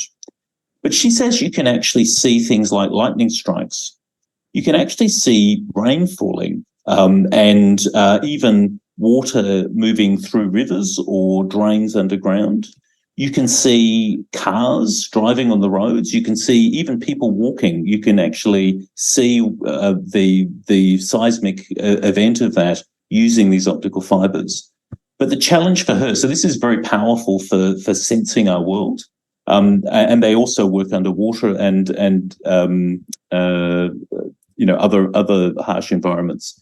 But it's not real time. For her, she collects terabytes of data, and then it takes her months on a supercomputer to post-process this data. So what we think we can do is use the frequency comb technology and the pattern matching to actually extract this data in real time. And so we could use it, for example, as a way of warning for flooding and sort of controlling the drainage system in cities to make sure flooding doesn't happen. Jean Brodie is an astronomer, and she works in optical telescopes and the spectroscopy of optical telescopes. She works with the Keck Observatory in Hawaii, which is the largest optical telescope in the world. She is interested in using these telescopes for example, looking for planets in other star systems. And so to look for planets in other star systems, you need to see the star actually moving back and forth as the planet moves around it. And so you're looking for tiny changes in the spectrum because of Doppler shift that you would see that would give you a hint that there are planets on that star system. And once you know the orbit of the planets, you can then do a spectral measurement as the planet passes in front of the star and see what the atmosphere on that star is. And so for that, you need very, very precise spectrometers. So you need very, very good spectral measurements, but it needs to be stable over years because you're really trying to measure things that are oscillating as planets are moving around stars, which happen on a time frame of years. And so the existing optical frequency combs need maintenance about every few weeks. And so they're not stable enough really to do these sorts of measurements. And so, her dream is that we will make these photonic chip optical frequency combs, but have them stable for years and even decades for doing some of the most exciting astronomical measurements, like looking for habitable planets in other star systems. Another researcher who's working with us is Kishan Dalakia, and he's an expert in novel forms of light and using them for microscopy. And so he's really interested in multimodal microscopy, so being able to do 3D imaging of living objects, so 4D imaging, things in time and 3 spatial dimensions, but then also look at the chemistry, so look at things like Raman or the stiffness of the molecules. And for him, he's got the challenge of huge amounts of data that come out and needing to be able to process them as well. So this is very similar to Megan, but he also needs all of these frequency combs to be at the wavelengths that the molecules respond to. So in the infrared, in the visible, even in the ultraviolet. And so this is an area that we're working in. So we have a team of about 18 CIs at 8 universities in Australia. So this is a selection of them. You may be familiar with some of these faces. For example, Ben Eggleton's got a pretty strong profile. We have partners all over the world. We have some in New Zealand. Lamfu, I could have introduced some people from other parts of Oceania. We have partners in Hong Kong as well, and we have strong collaborations in China as well. One particular collaboration that I'd like to highlight is work we do with Lanzhou University. We've got a co-tutel arrangement here, and one of our excellent co-tutel students, Xu Han. So this is Xu here. Has been a powerhouse in terms of producing publications. So this is an example of some covers that he and the team have produced with Yonghui Ren in Tian Yonghui in Lanzhou University. So it's a bit of a plug for them.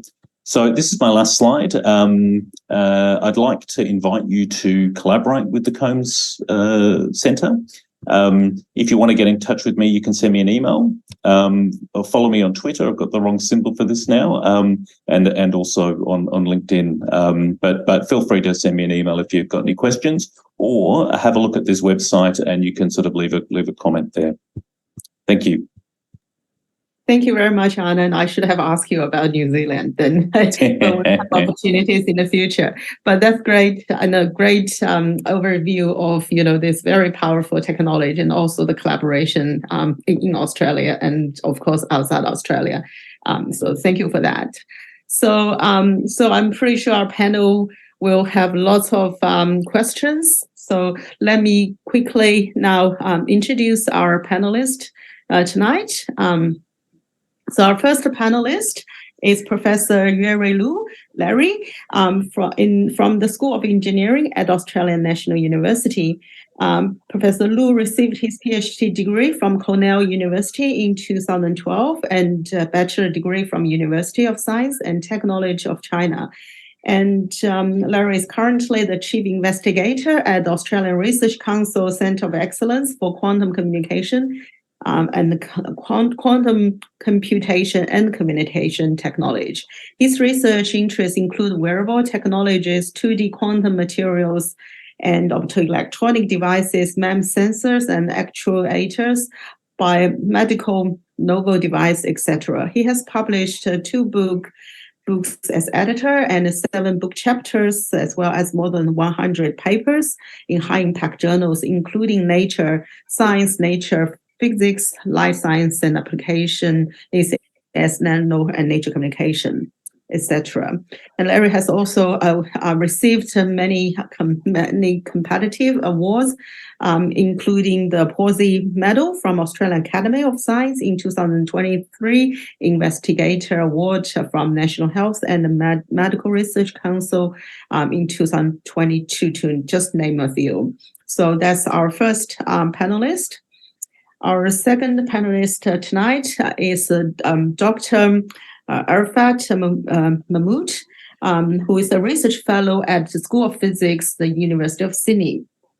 Prior to that, Arafat worked as a research fellow at Perovsky photovoltaic groups at the Australian National University, and he obtained his PhD also from the University of New South Wales in 2018, and his research focuses on developing high efficiency and stable perovskite-based tandem solar cells.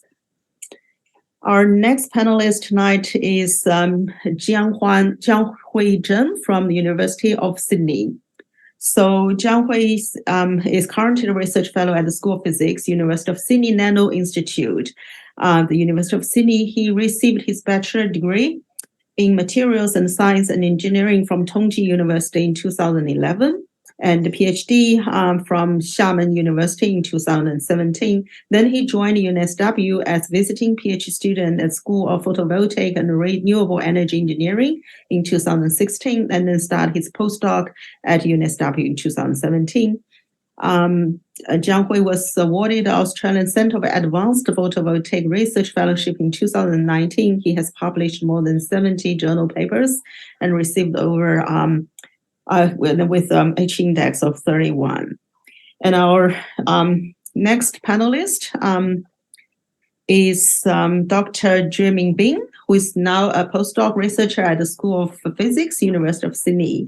He was awarded PhD from UNSW in 2020 and a bachelor degree from the Australian National University with the first class honors in 2016.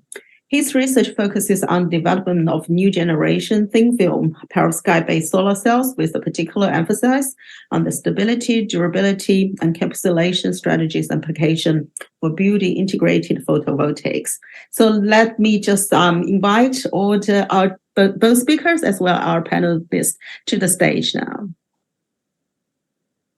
Okay, so who wants to ask the first question? You can ask to either of the speakers tonight. Please go ahead, raise your hand. Okay, Larry, please go ahead.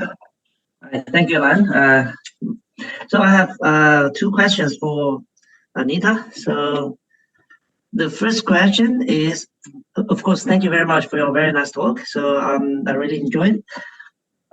So you mentioned the tandem cell. So I have a question related to the design.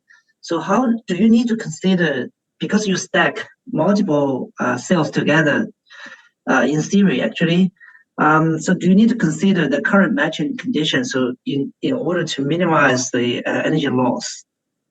Yeah, definitely. That's a very good question. So if they are monolithically connected, then yes. So monolithic connected tandem means you directly deposit the top or the high bandgap cell onto the bottom low bandgap cell. And in that case, they are in series connection. So Kirchhoff's law tells you that when you have two electrical components connected, the voltage adds and then the current is equal. So in that case, yes, you need to have the output current from both cells matched. Otherwise, you'll have one cell limiting the other. So it's sort of like the analogy like two people riding a bike on a tandem bike, and you want them to be sort of pushing along at the same speed. So if one of them is slow, then they're limiting the performance of the bike. But you can have a situation where you can have multiple terminal tandems. So basically, the top Perovsky, the top bandgap cell will be electrically sort of isolated from the bottom low bandgap cell. So you just draw the power from the two cells independently, and then you just add the power up. So essentially, the top high bandgap cell is just an optical filter. So it just filters the light through. So the good thing is you don't need to worry about current matching, but the bad thing is you get the complexity in the wiring. So can you imagine a solar panel with all these wires, top cell, bottom cell, and then triple junction? Wow, like six wires. So that can be quite complicated. So so in our lab we focus on monolithic device because we just love the elegance of it. But yeah, we do need to pay careful attention to current matching. Okay, thank you. The second question is related to the ultra-thin ITO you showed in your slides. So in one slide, you show 1.7 nanometer of ITO, right? So actually the surface of the perovskite is quite rough. Then how could you precisely control the thickness of this ITO to be less than 1 nanometer or close to 1 nanometer? And the follow-up question is, because this thin layer is smaller than 2 nanometers, do you need to consider some sort of potential quantum tunneling effect in your cell somehow? Yeah. That's a really, really nice question. So the first part of the question, I'll actually let Jiang Hui answer that because he's the one who did all those hard work. Hi, Professor. Thank you for your next question. So regarding the surface roughness, so you mentioned like the perovskite is like more rough, and then we deposit the ITO on the surface that have some issue. So I think the point is like we make the perovskite on the silicon, so we actually deposit the ITO on silicon first, then we deposit the perovskite on the ultra-thin ITO layer. So actually, for the surface of silicon is like polished below lag, so we don't have any issue with depositing this ultra-thin film. And the second is like we use the smarter technology, so it can fairly uniform deposit the ultra-thin film on the surface. So this will be not a issue for us. Yeah. So the second part of the question is also wonderful. We love to see the quantum tunneling effect happening, which is going to be nonlinear and also oscillating. We really want to see that. And so the challenge is to get that resolution really narrow. So I think in Jiang Hui's work, it was 1 nanometers, 1.7, and the next one up is at 2 point something. Jiang Hui, do you remember? It's 2.4, I think. 2.4, and then was it 5 in the next one? 3.5. 3.5, and then 5. So our dream, and when we get a new sputter quota, will be 1 nanometers, 1.1, 1.2, 1.3, 1.4. And then, we may hire a PhD student who's patient enough to do that. And hopefully we may even see the oscillating effect of that quantum tunneling happening.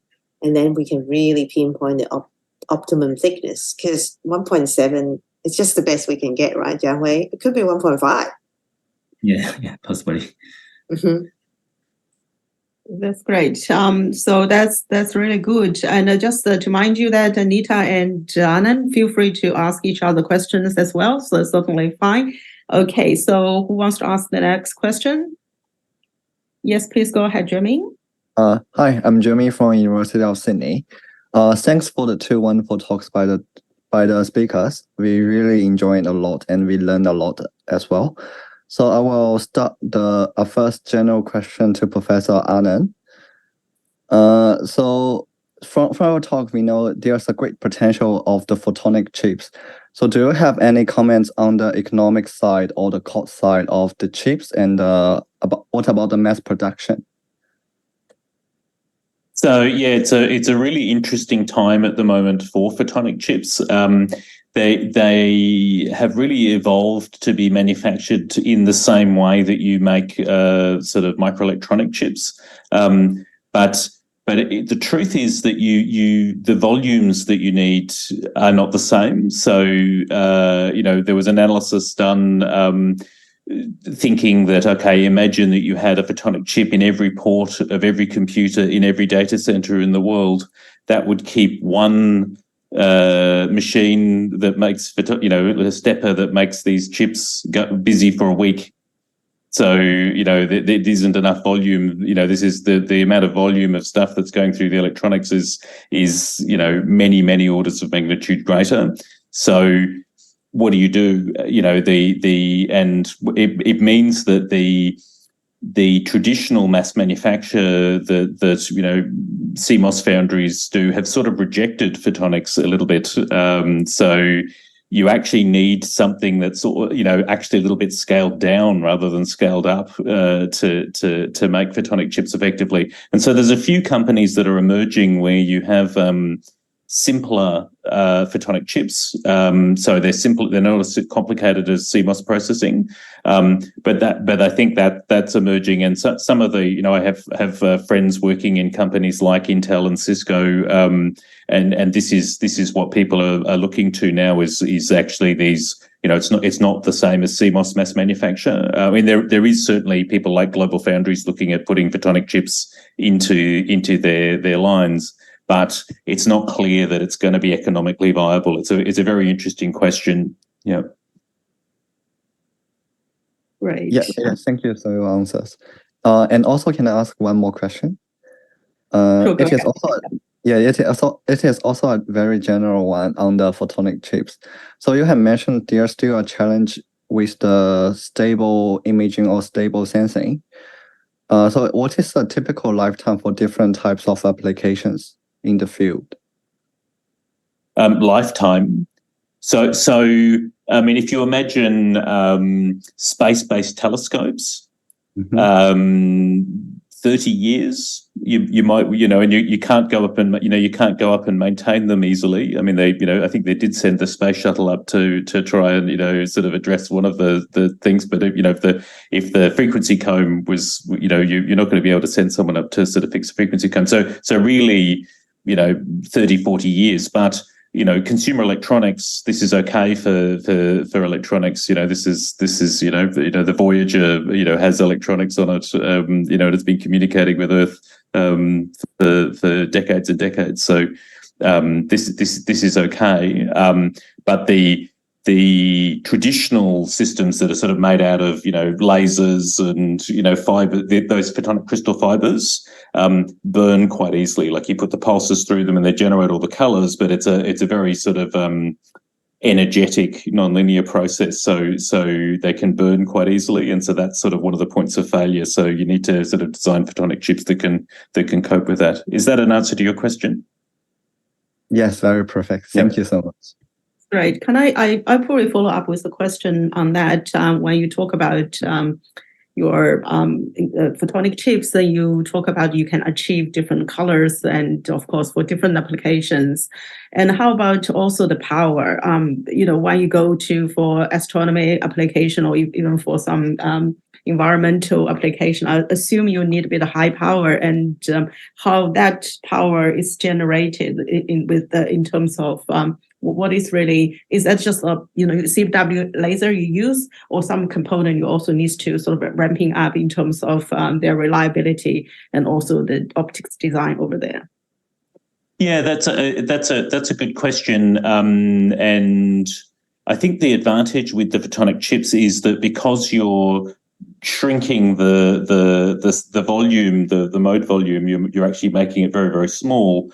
A modest amount of power in a 10 micron fiber becomes quite a lot of power in a 100 micron nanowire on a photonic chip surface. So that's one way of building up the power.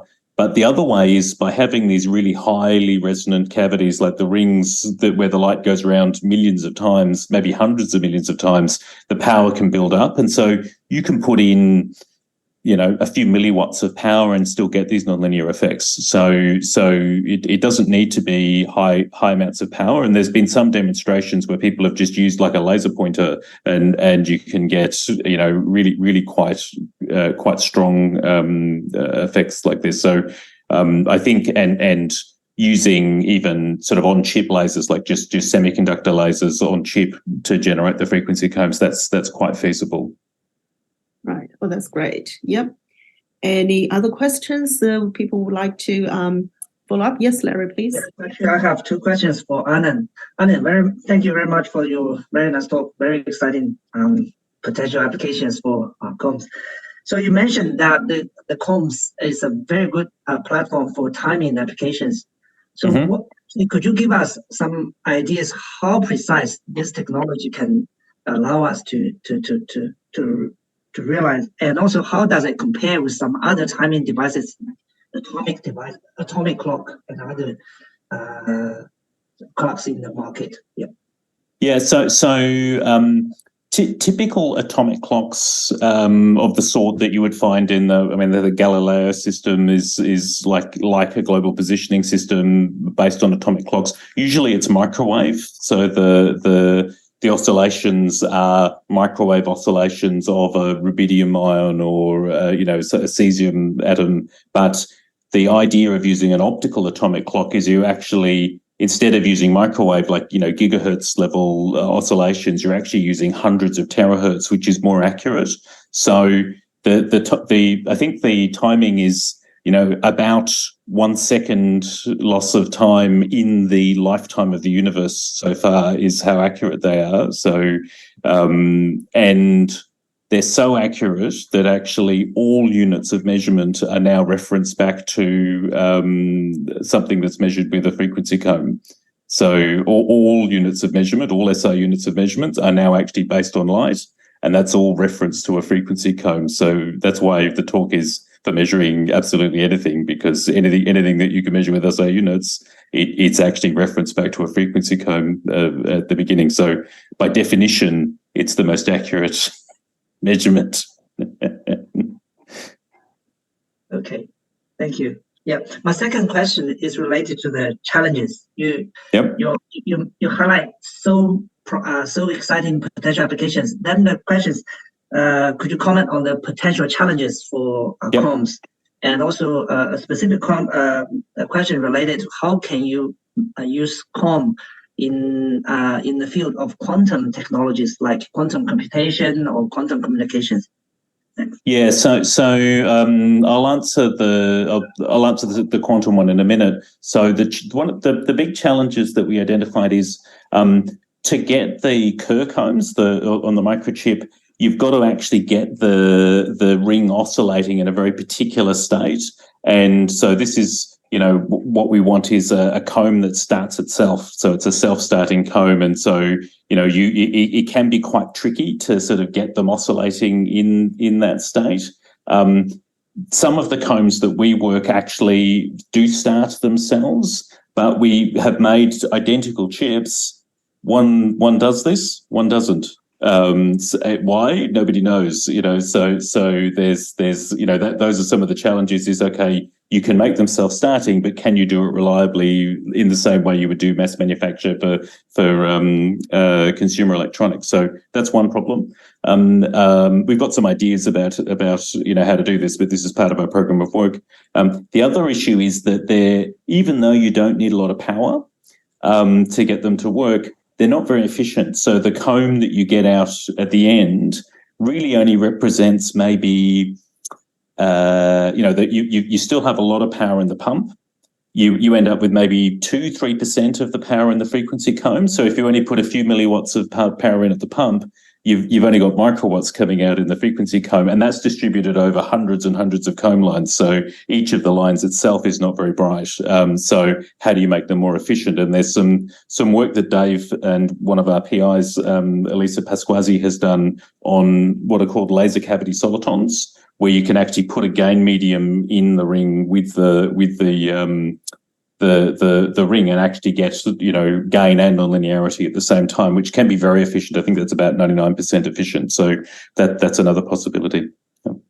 Now, quantum, you mentioned, we can see very much there are opportunities for quantum, but strategically I thought there was a lot of people who were doing quantum. It would be very natural for us to collaborate with people in quantum. So we're very open to that. For example, cluster states, like being able to sort of entangle all of the comb lines together and have a cluster state, that would be quite interesting. Lithium niobate, perfect platform. You can do photon pair generation, and again, being able to kind of synchronize things and actually have those in parallel in lithium niobate is a really, really good opportunity. Very interesting. Thank you. So Arafat, do you have any questions? So you see, in iCANX really like young researchers to challenge the big professors and ask, but it's fine. There's no, all types of questions are welcome. Yeah.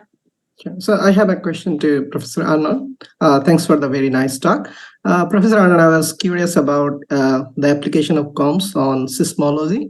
So I was just wondering, how early we could actually predict this kind of natural disaster, what kind of timeline?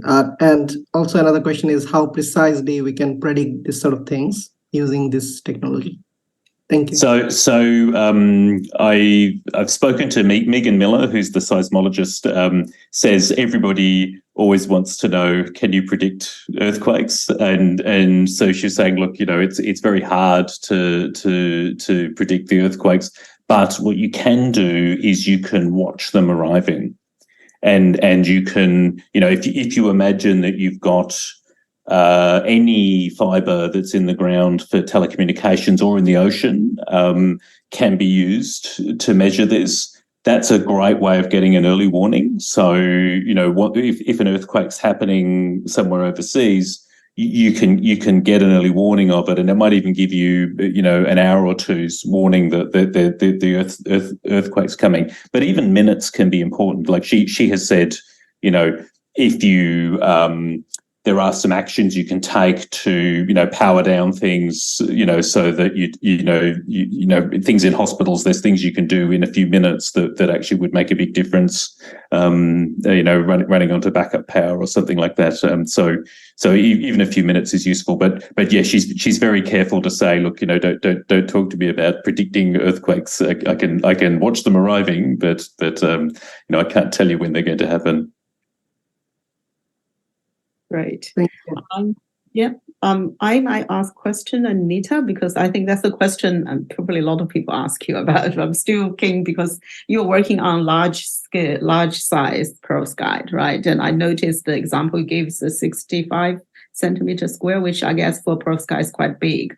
But how that one, it's full of solar panels and all this, we're using their millimeter sort of, square size. So what is the currently, this is a community issue faced the whole community. So what is the general, some strategy that community in perovskite research is taking to really upscaling the area? And what is the biggest challenge for that? Yeah, so I guess with lab equipment, it's always hard to scale up because when you have equipment that is spec for a small area and you try to do large area, you end up having a lot of wastage because it's just like not for the right job.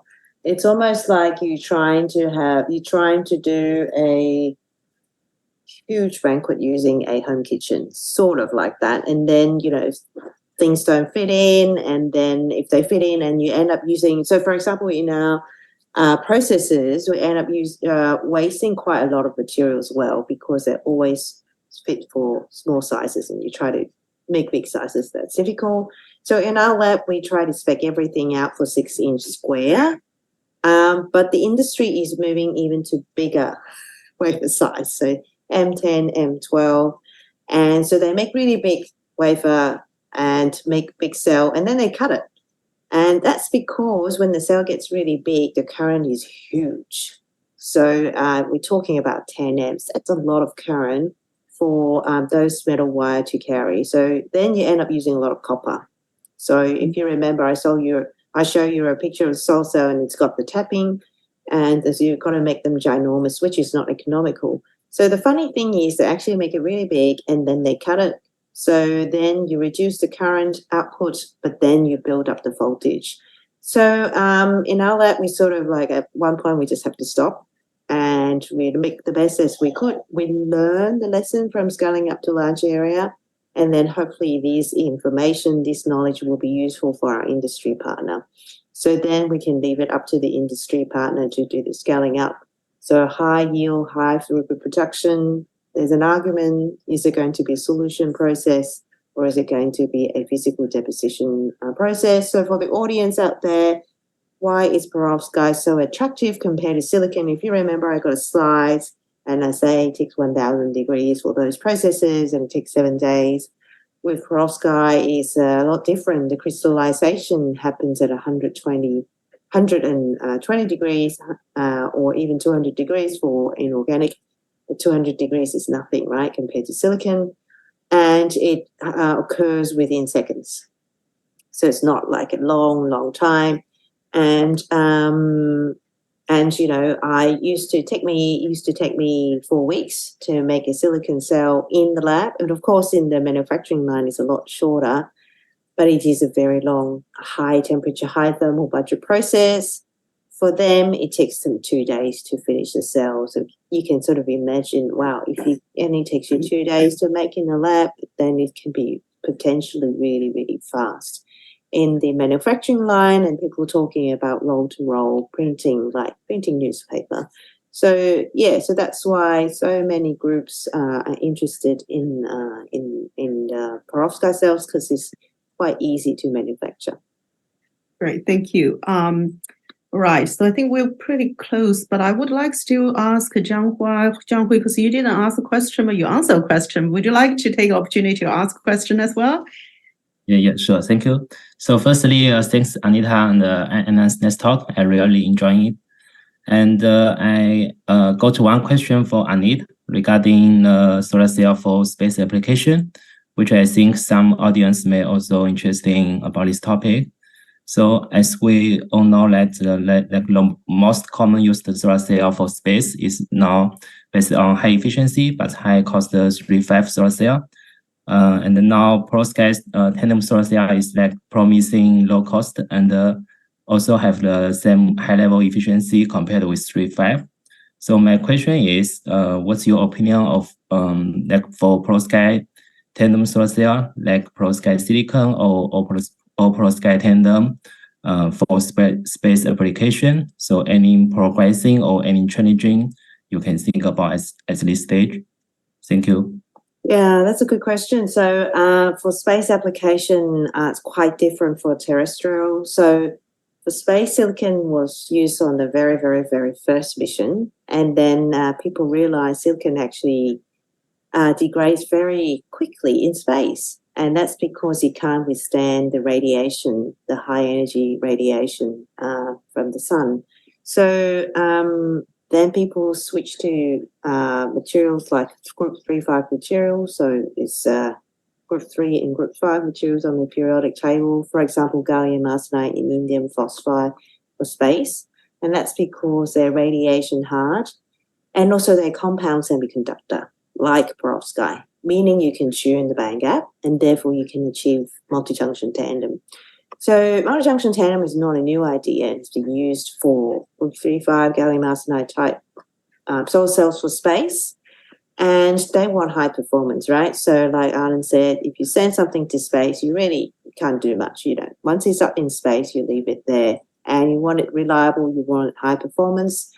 And cost was never a question. So gallium arsenide cell, $10,000 per square meter to manufacture.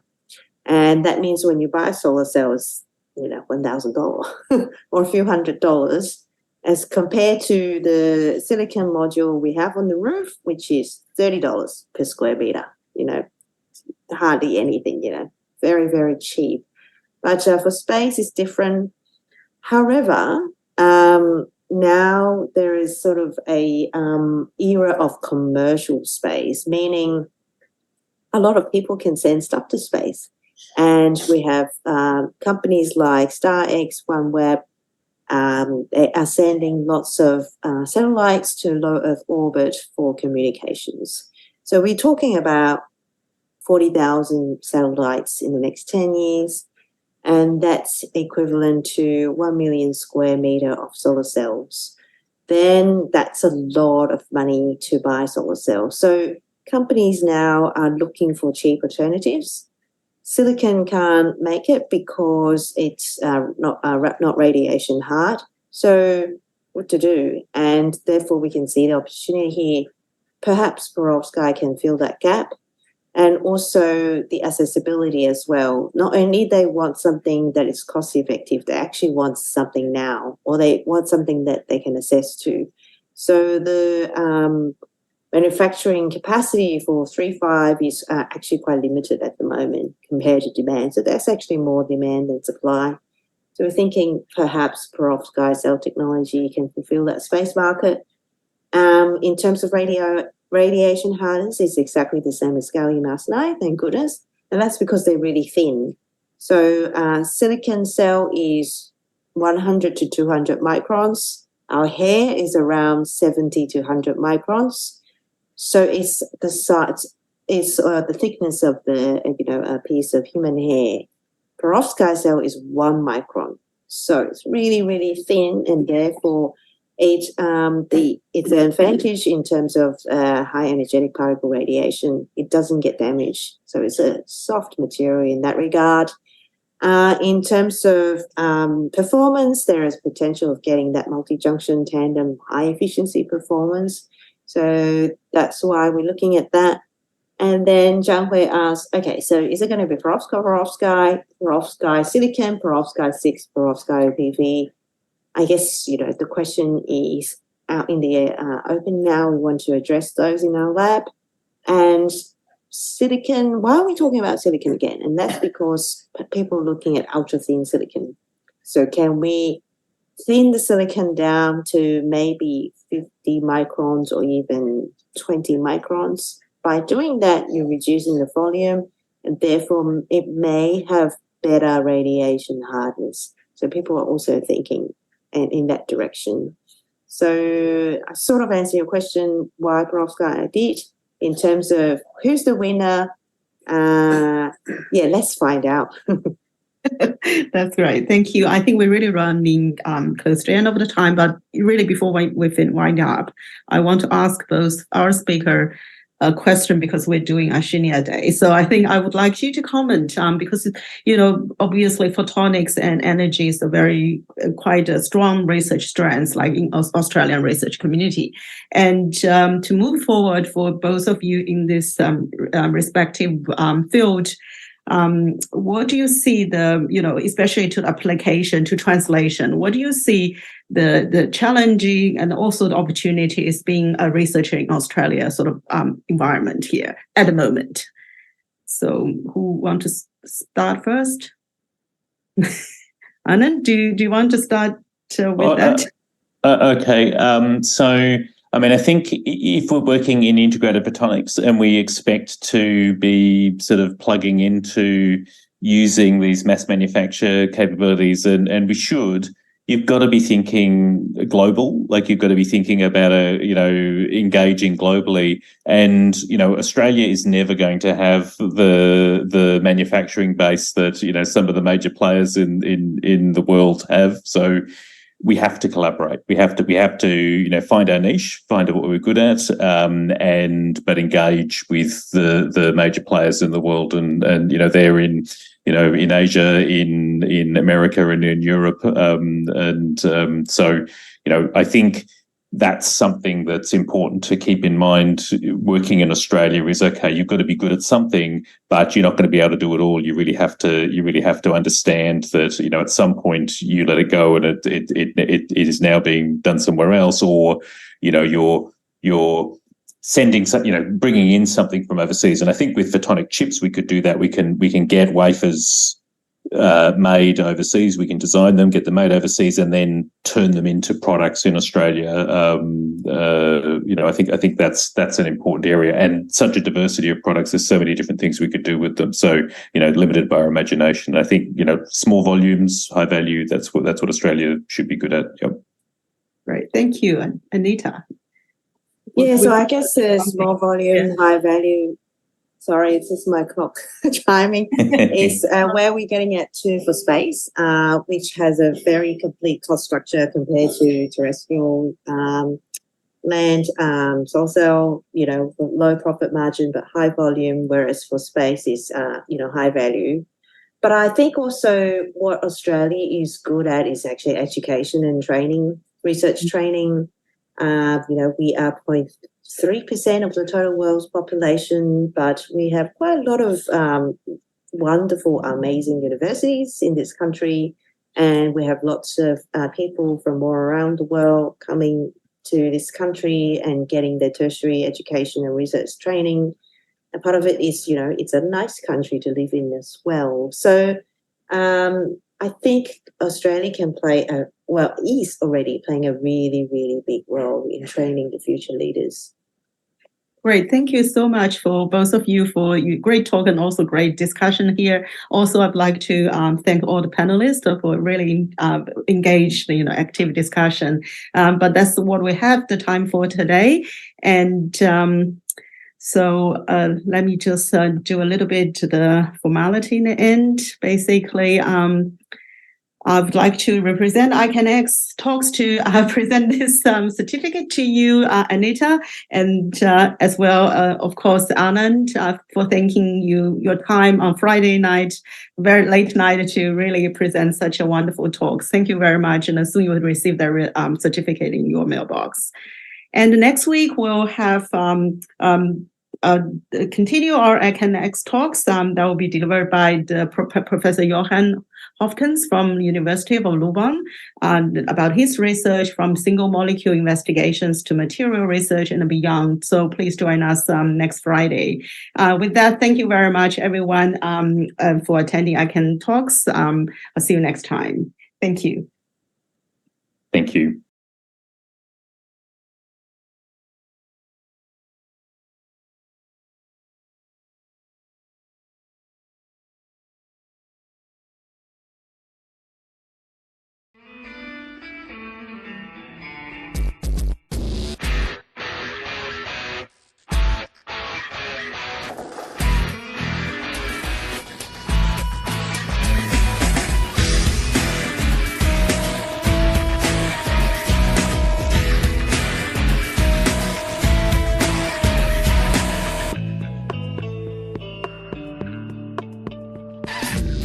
不再是奇迹，不再是幻想，此刻真感觉全世界对我鼓掌，不必太在意身旁惊奇的目光，可以点点头，可以放声歌唱。